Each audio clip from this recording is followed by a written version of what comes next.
ماہنامہ سلطان الفقر کا شائع کردہ مضمون اپنے وقت کے ولی کامل کو پہچانو، جسے تحریر کیا ہے سلطان محمد عبداللہ اقبال سروری قادری صاحب نے۔ سیدنا غوث اعظم حضرت شیخ عبد القادر جیلانی رضی اللہ عنہ کی سب سے بڑی تعریف کیا ہے؟ سلطان العارفین حضرت سخی سلطان باہو رحمۃ اللہ علیہ فرماتے ہیں کہ سیدنا غوث اعظم رضی اللہ عنہ روزانہ 3000 طالبوں کو بقاء باللہ کا مقام عطا کرتے اور 2000 کو مجلس محمدی صلی اللہ علیہ وآلہ وسلم کی حضوری عطا فرماتے۔ سوال یہ ہے کہ کیا کوئی ولی کامل ایسا ہے جو آج اس پرفتن دور میں وہی فیض عام کر رہا ہو جو آپ رضی اللہ عنہ اپنے دور میں کرتے رہے؟ چونکہ یہ فتنوں کا دور ہے اور ہمارے ذہن میں یہ ڈال دیا جاتا ہے کہ ان فتنوں کے دور میں اس شان کے اولیاء موجود نہیں ہیں۔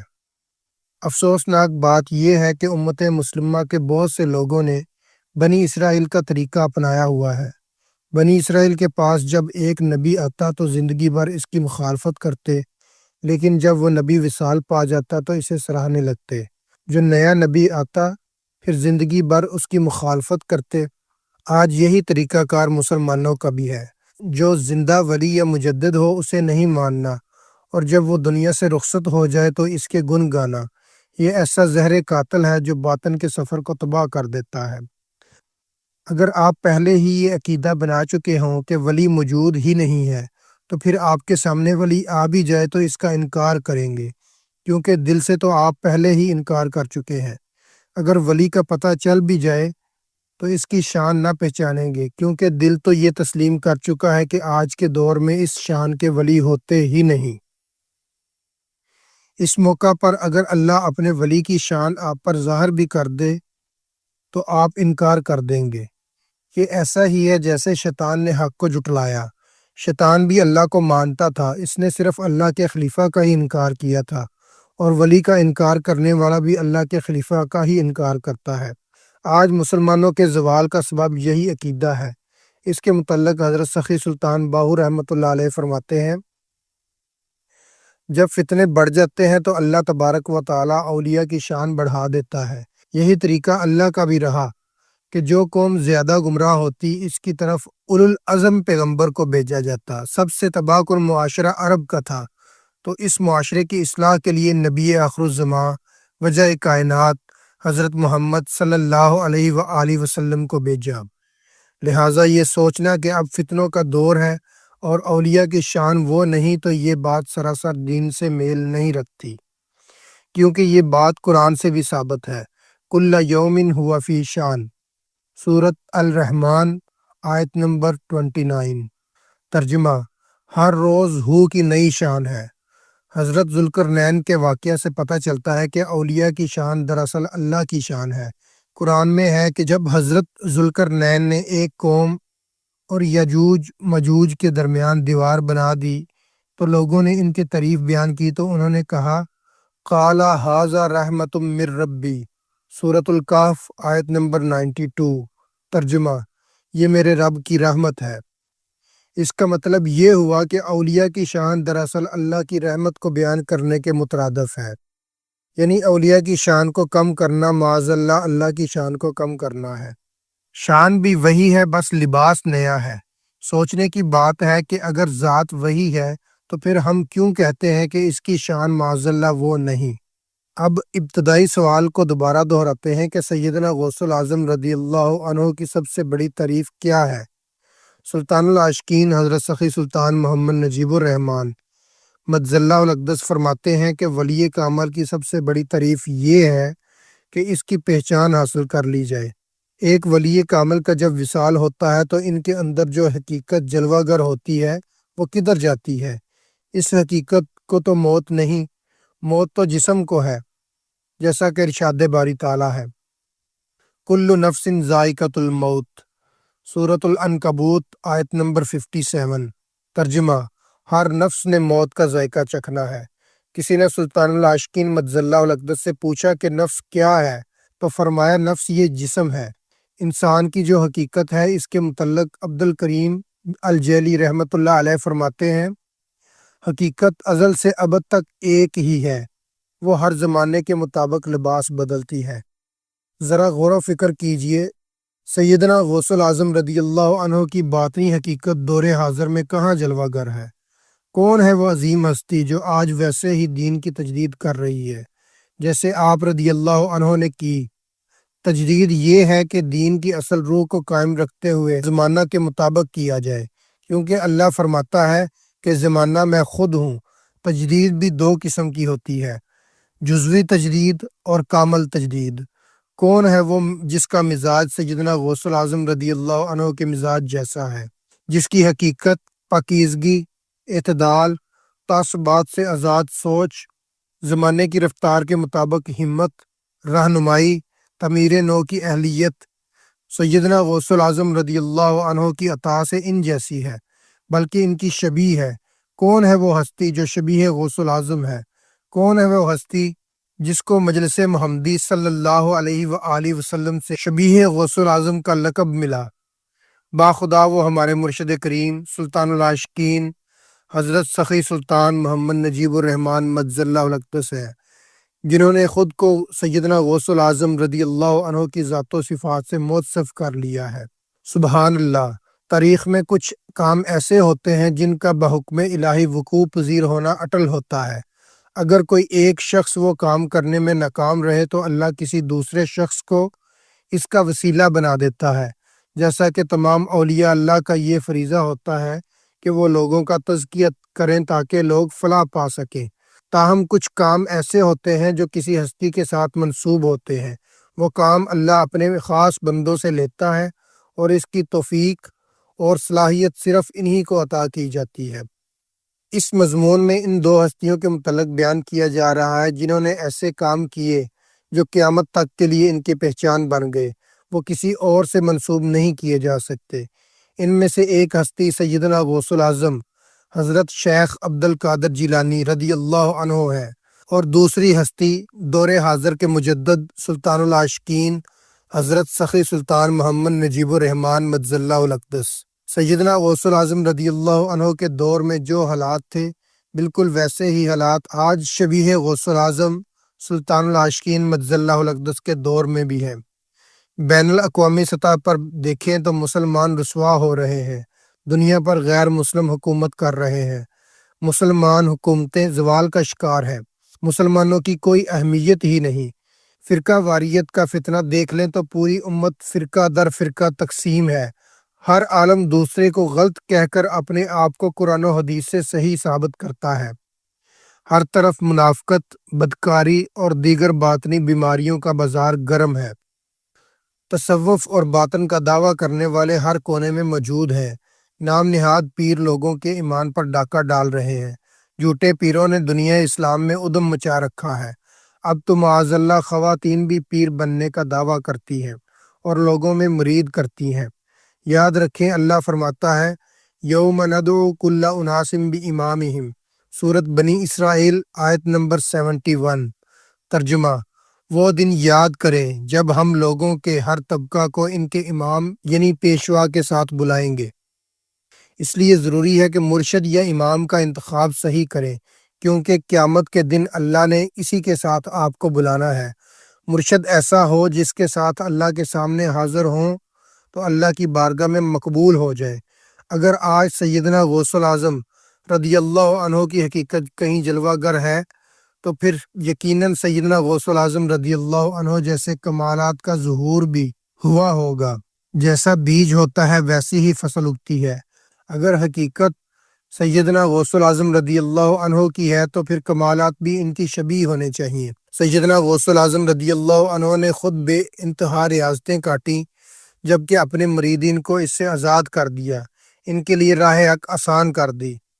اسی طرح سلطان العاشقین مجز اللہ الاقدس نے خود مصائب اٹھائے لیکن اپنے طالبوں کے لیے راہ آسان کر دی۔ اس سلسلے میں 3 باتیں ہیں اور ہر بعد والی بات پہلی سے بڑھ کر ہے۔ سلطان العاشقین مجز اللہ الاقدس سے پہلے اسم اعظم کو ظاہر کرنا حرام تھا، لیکن آپ مجز اللہ الاقدس کے دور میں اس کو چھپانا حرام قرار دیا۔ صرف اسم اعظم عطا نہیں کیا بلکہ صلاحیت بھی دی۔ صلاحیت کیا ہوتی ہے؟ اسے ایک مثال سے سمجھنے کی کوشش کرتے ہیں۔ ایک ولی اسم اعظم کا ذکر کر رہے تھے، انہوں نے دیکھا کہ کچھ دور دو فرشتے ان کو مسلسل دیکھ رہے ہیں۔ انہوں نے فرشتوں سے کہا کہ آ کر میرے ساتھ ذکر میں شامل ہو جاؤ۔ فرشتے بولے کہ ہم میں اس کی صلاحیت نہیں۔ آپ مجزل اللہ الاقدس سے لاکھوں لوگوں نے اسم اعظم حاصل کیا، لیکن آج تک کسی نے آ کر یہ نہیں کہا کہ اسم اعظم کے معاذ اللہ غلط اثرات مرتب ہو گئے ہیں یا اس کی تاثیر الٹی ہو گئی ہے۔ کوئی صاحب نسبت مرشد بیعت کے بغیر اپنے سلسلے کی ورد و وظائف کسی کو نہیں دیتا، اور نہ ہی تاریخ میں کبھی ایسا ہوا، لیکن سلطان العاشقین مجزل اللہ الاقدس بغیر بیعت کے بھی اسم اعظم عطا کرتے ہیں۔ اسم اعظم کا چرچا تو سارے جہاں میں تھا، لوگوں کو اگرچہ ملا نہیں، لیکن انہیں یہ ضرور معلوم تھا کہ اسم اعظم موجود ہے، تاہم ایک ایسا خزانہ جو صرف اولیاء کاملین تک محدود تھا، اس کا کسی کو پتہ بھی نہیں۔ وہ ہے اسم محمد صلی اللہ علیہ وآلہ وسلم۔ اسم محمد صرف امت محمدیہ کو عطا کیا گیا، چونکہ اس سے بقا حاصل ہوتی ہے، اس لیے یہ صرف ان خوش نصیبوں کو ملتا تھا جو فنا فی اللہ ہو جاتے ہیں۔ کہا جاتا ہے کہ اگر منصور حلاج رحمۃ اللہ علیہ کو اسم محمد مل جاتا تو وہ ٹھوکر نہ کھاتا۔ باقی امتوں کو اس لیے نہیں ملا کہ ادھر کامل بقا نہیں تھی، یہ صرف حضور علیہ الصلوۃ والسلام کا خاصہ ہے۔ اس سے زیادہ آسان راہ کیا ہو سکتی ہے؟ کیا یہ اسی کمال کا ظہور نہیں جیسا سیدنا غوث الاعظم رضی اللہ عنہ کا کمال تھا؟ سب کچھ طالبوں کے لیے کھول دیا ہے، اب باقی صرف چلنا ہی رہ گیا ہے۔ یہ نہیں ہو سکتا کہ کسی کو ہاتھ پکڑ کر زبردستی راہ حق پر چلایا جائے، یہ تو دین میں جبر ہوگا، اس لیے راہ پر چلنا خود ہے۔ سیدنا غوث الاعظم رضی اللہ عنہ جب کسی کو مرید بنا لیتے تو اس کو کبھی نہیں چھوڑتے، بلکہ کسی نہ کسی طریقے سے مرید کو خود سے جوڑ کر رکھتے۔ اس سے ان مریدین کے مراتب روز بروز ترقی پذیر رہتے۔ یہ ایسے ہی ہے جیسے مسافر اگر کشتی پر سوار رہے تو کنارے لگ جاتا ہے، بس ضروری یہ ہے کہ کشتی پر سوار رہے۔ اب ملا پر ہے وہ کیسے سوار کو اپنے ساتھ جوڑ کر رکھے تاکہ وہ کشتی چھوڑ کر نہ جائے۔ سروری قادری مرشد کامل اکمل کے مراتب حضور علیہ الصلوۃ والسلام کے حکم سے ہر لمحہ ترقی پذیر ہوتے ہیں، اس لیے جب طالب مرشد سے جڑا رہتا ہے تو اس کے مراتب بھی اسی طرح بلند ہو جاتے ہیں۔ سیدنا غوث الاعظم رضی اللہ عنہ کا واقعہ ہے کہ ایک روز آپ واعظ فرما رہے تھے، آپ رضی اللہ عنہ نے کچھ فرمایا تو ایک شخص کھڑا ہوا کہ میں تب تک نہیں مانتا جب تک یہ راز مجھ پر منکشف نہ ہو جائے۔ سیدنا غوث الاعظم رضی اللہ عنہ نے فرمایا اگر ایسا ہو گیا تو پھر؟ اس نے کہا مجھ سے سب کچھ لے کر محفل سے نکال دیا جائے۔ آپ رضی اللہ عنہ نے اس کو پاس بلا کر اس کا ہاتھ پکڑا، فوراً ہی اس پر سب کچھ منکشف ہو گیا، لیکن وہ ڈر گیا کہ اب مجھ سے سب کچھ واپس لے لیا جائے گا۔ سیدنا غوث الاعظم رضی اللہ عنہ نے فرمایا جب ہم کسی کا ہاتھ پکڑ لیتے ہیں تو اس کو چھوڑتے نہیں۔ آسان کام تو یہ ہوتا ہے کہ کسی کو مرید بنا لیا اور بات ختم۔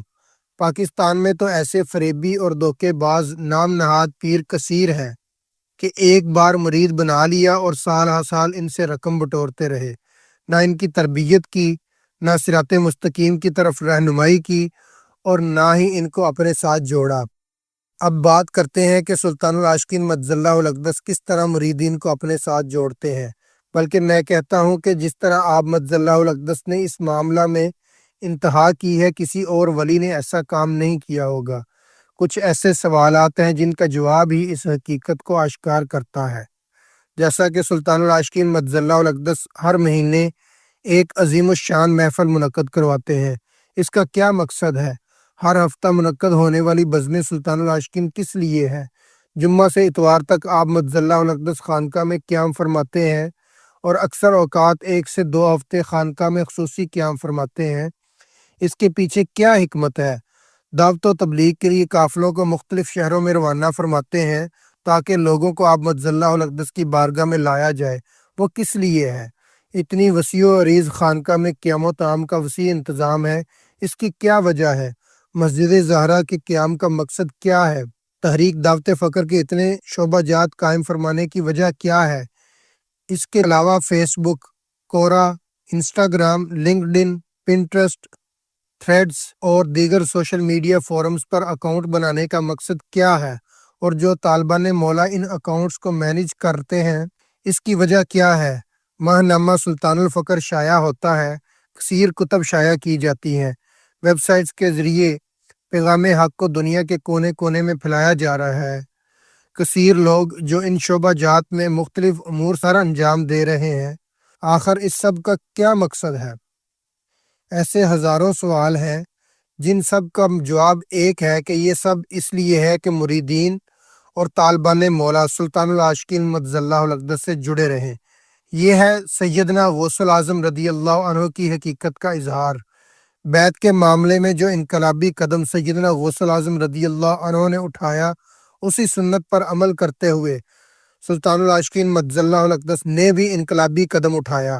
بیعت کا آغاز خود حضور علیہ الصلوۃ والسلام نے فرمایا تھا، پھر خلفائے راشدین نے اس سنت پر عمل جاری رکھا، لیکن حضرت علی کرم اللہ وجہہ کے بعد اس بیعت کی صورت بدل دی گئی، کیونکہ جب بیعت لی جاتی تو حکمران سمجھتے کہ ہمارے خلاف بیعت لی جا رہی ہے، اور وہ خیال کرتے تھے کہ بیعت کا حق صرف انہی کو ہے۔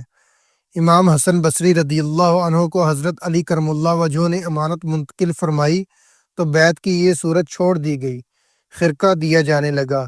خرقہ کہتے ہیں کہ مرشد جب کسی کو مرید کرے تو اسے اپنی کوئی نشانی دے دے، جیسے چادر، لباس، دستار، جائے نماز وغیرہ۔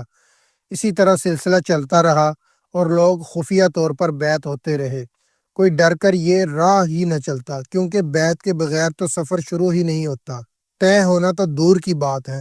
جب سیدنا غوث الاعظم رضی اللہ عنہ کا دور آیا تو آپ رضی اللہ عنہ اس شان سے ظاہر ہوئے، آپ رضی اللہ عنہ نے بیعت کی اصلی صورت دوبارہ بحال کر دی۔ ایسا کرنا ضروری تھا کیونکہ لوگ چھپ کر اس راستہ پر چلتے تھے۔ جب آپ رضی اللہ عنہ نے بیعت کی اصل صورت بحال کر دی تو لوگ آسانی کے ساتھ اس راہ پر چلنے لگے۔ سلطان العاشقین مدظ اللہ الاقدس کے دور اور زمانہ کے مسائل مختلف ہیں۔ گزشتہ ادوار میں جب طالب مولا مرشد کامل ڈھونڈنے نکلتے تھے تو اس طرح بارڈر سرحدیں نہیں ہوا کرتے تھے، کراس بارڈر نقل و حرکت تھی۔ ایک طالب اگر مرشد کا کسی ملک میں سنتا تو پیدل بھی پہنچ جاتا اور بغیر خرچے کے پہنچ جاتا، لیکن اب کوئی ولی کامل دوسرے ملک میں ہے تو آپ کو پاسپورٹ، ویزا اور ریٹرن ٹکٹ چاہیے۔ اگر اس ملک میں قیام کرنا ہے تو وہاں کی نیشنلٹی، قومیت چاہیے، اور یہ رائج الوقت طریقہ کار اتنا مہنگا ہے کہ 90% لوگ اپنی ساری جائیداد اور جمع پونجی بیچ دیں پھر بھی اپنے ملک سے باہر نہیں جا سکتے۔ خواتین کے مسائل یہ ہیں کہ اگر کوئی خاتون اللہ کی طلب رکھتی ہے تو وہ دوسرے ملک جانا تو بہت دور کی بات ہے، دوسرے شہر بھی اکیلی نہیں جا سکتی، بلکہ اپنے ہی شہر میں اکیلی نہیں نکل سکتی۔ بظاہر تو بیعت کی اصل صورت سیدنا غوث الاعظم رضی اللہ عنہ کے دور سے ہی بحال ہو چکی، لیکن آج کے دور میں بھی مذکورہ بالا مشکلات طالبان مولا کے پیروں کی زنجیر تھیں۔ ضرورت اس امر کی تھی کہ کچھ ایسا ہو جائے جس کی بدولت یہ سب مشکلیں آسان ہو جائیں اور فقر پر چلنا مزید آسان ہو۔ جیسے سیدنا غوث الاعظم رضی اللہ عنہ نے بیعت آسان کر دی اور وہ سب اس راہ پر چلنے لگ گئے جو چلنا چاہتے تھے۔ سلطان العاشقین مدظ اللہ الاقدس نے اپنے اعلیٰ مقام اور امت مسلمہ کی آسانی کے لیے ایک ایسا قدم اٹھایا کہ سب پریشانیاں فوراً دور ہو گئیں۔ آپ مدظ اللہ الاقدس نے آن لائن بیعت کا سلسلہ متعارف کروایا۔ آن لائن بیعت کی سہولت وہ انقلابی قدم ہے جو سینکڑوں سالوں تک طالبان مولا کو اس راہ پر چلنے میں مدد دے گا۔ آن لائن بیعت کا طریقہ قرآن و حدیث سے ثابت ہے۔ بیعت رضوان کا واقعہ ذہن میں لائیں۔ حضور صلی اللہ علیہ وآلہ وسلم نے حضرت عثمان غنی رضی اللہ عنہ کو بھی بیعت فرمایا جبکہ وہ وہاں پر موجود نہ تھے، لہٰذا بیعت کی دو صورتیں ہیں، ایک کو سیدنا غوث الاعظم رضی اللہ عنہ نے بحال کیا اور دوسری کو سلطان العاشقین مدظ اللہ الاقدس نے بحال کیا۔ غیر مسلموں نے بھی اس اقدام کو سراہا اور شیفرڈ یونیورسٹی نے اس پر ریسرچ آرٹیکل شائع کیا۔ سیدنا غوث الاعظم رضی اللہ عنہ جب مسند تلقین و ارشاد پر فائز ہوئے تو تصوف کے بے شمار فرقے بن چکے تھے۔ آپ رضی اللہ عنہ نے حق کو اس طرح واضح کیا کہ یہ سب خود بخود ختم ہو گئے۔ اسی طرح جب شبیہ غوث العظم سلطان العاشقین مجد اللہ الاقدس مسند تلقین و ارشاد پر فائز ہوئے تو ہر بندہ اپنے آپ کو پیر کہلوا رہا تھا۔ جس کو بھی تصوف کا تھوڑا بہت علم تھا وہ پیر بنا بیٹھا تھا۔ حالت یہ تھی کہ پیری مریدی کو ایک کاروبار سمجھا جاتا تھا۔ ان نازیبا حرکات کی وجہ سے عوام تصوف سے ڈرتے تھے، اور جو اس راہ پر چلنا چاہتے تھے وہ ان ایمان پر ڈاکہ ڈالنے والوں کے پاس پھنس جاتے۔ حالت یہ تھی کہ پامسٹ اور خواتین بھی پیر بن چکی تھیں۔ تصوف کو شریعت سے بالا تر رنگ دے دیا گیا تھا، اور نام نہاد پیران طریقت غیر شرعی امور کو بھی حلال ثابت کر رہے تھے۔ آپ مجد اللہ الاقدس نے ان بدعات اور مشرکانہ رسوم کے خلاف موجودہ دور کے تقاضوں کے مطابق سخت جہاد کیا اور اس سلسلہ میں بڑی صعوبتیں اٹھائیں۔ نام نہاد تصوف کے پیشواؤں نے جتنی آمیزش کی تھی، آپ مجد اللہ الاقدس نے ان میں سے ایک کو بھی نہ چھوڑا، اور فقر محمدی صلی اللہ علیہ وآلہ وسلم کو ان سب سے چھانٹ کر علیحدہ اور واضح کر دیا۔ اس کے ساتھ ساتھ سلطان العاشقین مجد اللہ الاقدس اپنے مریدین کی اس طرح تربیت فرماتے ہیں کہ وہ جہاں بھی جائیں علم لدنی ان کی زبان پر ہوتا ہے، جس سے عوام کے عقائد و اخلاق کی اصلاح ہوتی ہے، اور سننے دیکھنے والے پکار اٹھتے ہیں کہ اگر مرید کی یہ حالت ہے تو مرشد کیسا ہوگا۔ ایک غلط فہمی جو عام ہے، اور یہ سمجھا جاتا ہے کہ سیدنا غوث العظم رضی اللہ عنہ نے صرف واعظ کیا اور کچھ کتابیں تصنیف فرمائی۔ سوچنے کی بات ہے کہ کیا سیدنا غوث العظم رضی اللہ عنہ نے صرف انہی دو کاموں سے سب کچھ کیا؟ آپ رضی اللہ عنہ کا قدم تمام اولیاء کی گردن پر ہے۔ ہر ولی کو جو بھی مقام و مرتبہ اللہ کی بارگاہ سے حاصل ہوتا ہے وہ اسے ثابت بھی کرتا ہے۔ اسی کے متعلق اللہ تعالیٰ فرماتا ہے، رجال صدقوا ما عاہد اللہ، سورۃ الاحزاب آیت نمبر 23۔ ترجمہ: جنہوں نے اللہ سے کیا ہوا عہد سچ کر دکھایا۔ یعنی اولیاء کو اللہ سے جو ولایت ملتی ہے وہ مخلوق کے سامنے ثابت بھی کرتے ہیں کہ وہ اس کے اہل تھے۔ اسی طرح سیدنا غوث العظم رضی اللہ عنہ نے ثابت کیا کہ آپ رضی اللہ عنہ کا قدم تمام اول و آخر اولیاء کی گردن پر ہے۔ سیدنا غوث العظم رضی اللہ عنہ نے اپنی ایک علمی، فکری، روحانی، اصلاحی تنظیم قائم کی۔ اس تنظیم کے نام کے بارے میں مختلف روایات ہیں۔ بہرحال اس تنظیم کے نام کا مطلب تھا تنظیم اولیاء دین۔ اس تنظیم میں آپ رضی اللہ عنہ خلوص والے مریدین کو شامل فرماتے۔ اس تنظیم کے کچھ اصول وضع کیے گئے تھے، کیونکہ آپ رضی اللہ عنہ کا مشن پورے عالم اسلام میں دین مبین کو زندہ کرنا تھا، لہٰذا اس عظیم مشن کی تکمیل کے لیے کثیر تعداد میں مریدین تیار کیے گئے اور انہیں دنیا کے کئی ممالک میں بھیجا گیا۔ بعینی ہی شبیہ غوث العظم سلطان العاشقین مجد اللہ الاقدس نے سیدنا غوث العظم رضی اللہ عنہ کی اسی سنت پر عمل پیرا ہوتے ہوئے تحریک دعوت فقر کی بنیاد رکھی۔ سیدنا غوث العظم رضی اللہ عنہ اور شبیہ غوث العظم کی تنظیم کا مقصد ایک ہی تھا، لیکن اس کے طریقہ کار میں تھوڑا سا فرق ہے، وہ سمجھیے گا۔ سیدنا غوث العظم رضی اللہ عنہ مریدین تیار کرتے اور علم لدنی عطا فرما کر انہیں مختلف ممالک کی طرف روانہ فرما دیتے۔ کہا جاتا ہے کہ آپ رضی اللہ عنہ کے پاس جتنی مختلف زبانوں سے تعلق رکھنے والے بیعت ہوئے، اتنے ہی ممالک میں آپ رضی اللہ عنہ کی تنظیم نے کام کیا۔ سلطان العاشقین مجد اللہ الاقدس نے دیکھا کہ مختلف ممالک میں کون سے مختلف سوشل فورمز کام کر رہے ہیں، کیونکہ آج کے دور میں سب سے بہترین ذریعہ جس کی بدولت پیغام پھیلایا جا سکتا ہے وہ سوشل میڈیا فورمز ہیں۔ آپ مجد اللہ الاقدس نے ان فورمز کو شارٹ لسٹ کیا اور ان فورمز کو چلانے کے لیے مریدین کی تربیت کی۔ اب ان فورمز کے ذریعے دنیا بھر میں فقر محمدی صلی اللہ علیہ وآلہ وسلم کا پیغام عام فرما رہے ہیں۔ ہر روز ان فورمز کے ذریعے لوگوں کو فقر کی طرف بلایا جاتا ہے۔ جو فورم جس ملک میں چلتا ہے وہاں کا مرید ہی اس کو چلاتا ہے۔ اسی سے اندازہ ہوتا ہے کہ سلطان العاشقین مجد اللہ الاقدس کس قدر وسیع پیمانے پر فقر کو عام فرما رہے ہیں۔ اب دیکھنا یہ ہے کہ ان دونوں عظیم ہستیوں نے کیسے دین اسلام کی اصل روح دوبارہ سے اجاگر کی۔ غوث العظم رضی اللہ عنہ کا تو مشہور واقعہ ہے کہ آپ رضی اللہ عنہ کہیں سے آ رہے تھے تو راستہ میں ایک نہایت کمزور بوڑھا ملا۔ اس نے آپ رضی اللہ عنہ سے اپنی کمزوری دور کرنے کی درخواست کی تو آپ رضی اللہ عنہ کی نگاہ سے وہ فوراً صحت یاب ہو گیا۔ اس نے کہا کہ میں دین اسلام ہوں، میں لاغر ہو گیا تھا، لیکن آپ رضی اللہ عنہ نے مجھے حیات نو بخشی ہے، اس لیے آج آپ رضی اللہ عنہ کا لقب محی الدین ہے۔ اس طرح آپ رضی اللہ عنہ کا یہ لقب مشہور ہو گیا۔ دور حاضر میں بھی لوگ دین کی روح فکر سے آگاہ نہیں ہیں۔ عام لوگ تو ایک طرف، علماء بھی اس سے انجان ہے۔ سلطان العاشقین مجد اللہ الاقدس کے طفیل پتہ چلا کہ دین کی روح بھی ہوتی ہے، اور یہ بھی پتہ چلا کہ فقر دین کی روح ہے۔ علماء کی یہ حالت تھی کہ قرآن و حدیث میں جہاں بھی فقر کا ذکر آیا، اس کا ترجمہ تنگ دستی و مفلسی کر دیا۔ اس کی ایک مثال قرآن کی درج ذیل آیت ہے، الشیطان یعدکم الفقر، سورۃ البقرہ آیت نمبر 268۔ ترجمہ: شیطان تمہیں ڈراتا ہے محتاجی سے، یعنی قرآن کہہ رہا ہے کہ شیطان فقر سے ڈراتا ہے، اور ترجمہ کرنے والا کہتا تھا کہ شیطان محتاجی سے ڈراتا ہے۔ یہ تھی علماء کی حالت۔ اور دین کی روح کو زندہ کرنے کے لیے جو صعوبتیں سلطان العاشقین مجد اللہ الاقدس نے اٹھائیں وہ بیان سے باہر ہیں۔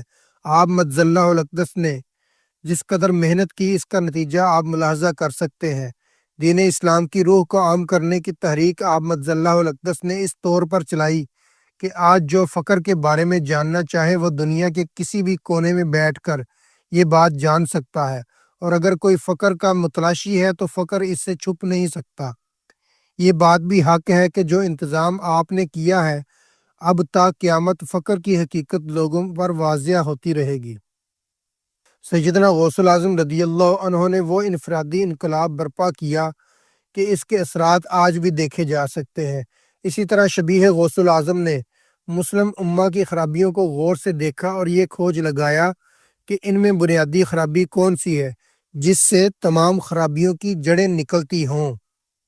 آخر کار آپ مجد اللہ الاقدس نے ایک چیز پر انگلی رکھ دی، اور وہ تھی تزکیہ نفس۔ مسلمانوں میں نفسانی بیماریاں جیسے جھوٹ، بددیانتی، غرور و تکبر، حسد، عجب، ریاکاری، غصہ، بغض و کینہ، غفلت وغیرہ پیدا ہو چکی تھی۔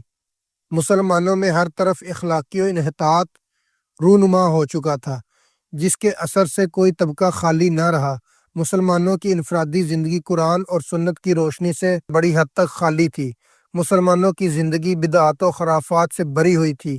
اس وقت ضرورت تھی کہ انفرادی انقلاب کے لیے تزکیہ نفس کی راہ کھولی جائے۔ لہٰذا آپ مجد اللہ الاقدس نے غوث الاعظم رضی اللہ عنہ کی طرح لوگوں کی ذہنی، اخلاقی اور معاشرتی زندگیوں سے جاہلیت کے اثرات کو ختم کرنا شروع کیا۔ اس مقصد کے لیے آپ مجد اللہ الاقدس نے خانقاہ سلطان العاشقین کی بنیاد رکھی، جہاں دور دراز سے طالبان مولا آتے ہیں، اور آپ مجد اللہ الاقدس کی نگاہ سے ان کا تزکیہ نفس ہوتا ہے۔ سیدنا غوث الاعظم رضی اللہ عنہ جب تشریف لائے تو دنیا میں جو نیک لوگ تھے وہ راہبانہ زندگی اختیار کیے ہوئے تھے۔ آپ رضی اللہ عنہ نے راہبانیت کو ختم کیا۔ اسی طرح سلطان العاشقین مجد اللہ الاقدس نے جب مسند تلقین و ارشاد سنبھالی، لوگوں کو صراط مستقیم کی طرف بلانے والے بہت کم لوگ تھے، اور جو تھے وہ رہبانیت کا درس دے رہے تھے۔ ان کے نزدیک ترک دنیا سے مراد ظاہری طور پر الگ ہو کر اللہ کی عبادت کرنا تھا۔ سلطان العاشقین مجد اللہ الاقدس نے اس معاملے میں بھی اپنے آپ کو شبیہ غوث الاعظم ثابت کیا۔ اس سلسلے میں تجدید کے لیے جو اقدامات اٹھائے ان کا احاطہ مشکل ہے، لیکن بات سمجھنے کے لیے اس کی بہترین مثال موجود ہے۔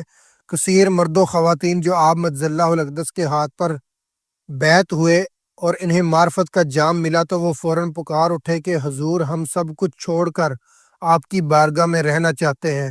تو آپ مجد اللہ الاقدس نے سختی سے منع فرما دیا اور فرمایا کہ اصل کامیابی یہ ہے کہ دنیا میں رہا جائے اور دنیا دل کے اندر نہ آئے، بجائے اس کے کہ سب کچھ چھوڑ کر اس راہ پر چلا جائے۔ کامل صوفی وہ کام کرتا ہے جو خلقت کے مزاج کے مطابق ہو۔ خریدار کی ضرورت کے مطابق سامان رکھا جاتا ہے، چاہے اس میں اپنے لیے تکلیف ہو۔ اسی طرح سیدنا غوث الاعظم رضی اللہ عنہ نے اپنے دور کے لوگوں کے مزاج کے مطابق واعظ کیے اور کتب تحریر فرمائی، جبکہ سلطان العاشقین مجد اللہ الاقدس نے موجودہ دور کے مطابق دنیا بھر کے لوگوں کے مزاج کے مطابق طریقہ کو اپنایا۔ سلطان العاشقین مجد اللہ الاقدس کے کام کا اجمالی نقشہ اگر کھینچا جائے تو یہ بنتا ہے: سلطان العاشقین مجزل اللہ الاقدس نے موجودہ دور کو سمجھا کہ جاہلیت کہاں کہاں سرایت کی ہوئی ہے، اس کی جڑیں کہاں ہیں اور اسلام کی کیا حالت ہے۔ پھر آپ مجزل اللہ الاقدس نے تعین کیا کہ اس وقت ضرب کہاں لگانی ہے، یعنی کیا کام فوری کرنا ہے اور کیا آہستہ آہستہ کرنا ہے، تاکہ جاہلیت ختم ہو اور ہر کسی کی انفرادی تربیت ہو، جس سے اجتماعی زندگی میں اسلام آئے۔ آپ مجزل اللہ الاقدس اپنی تعلیمات اور صحبت سے لوگوں کے خیالات کو بدل رہے ہیں اور لوگوں کے افکار کو اسلام کے مطابق کر رہے ہیں، جمود ختم کر کے عمل پر راغب کر رہے ہیں۔ اس طرح دین اسلام کی تعمیر نو فرما رہے ہیں کہ اسلام کی روح برقرار رہے اور اسلام دنیا کی امامت کر سکے۔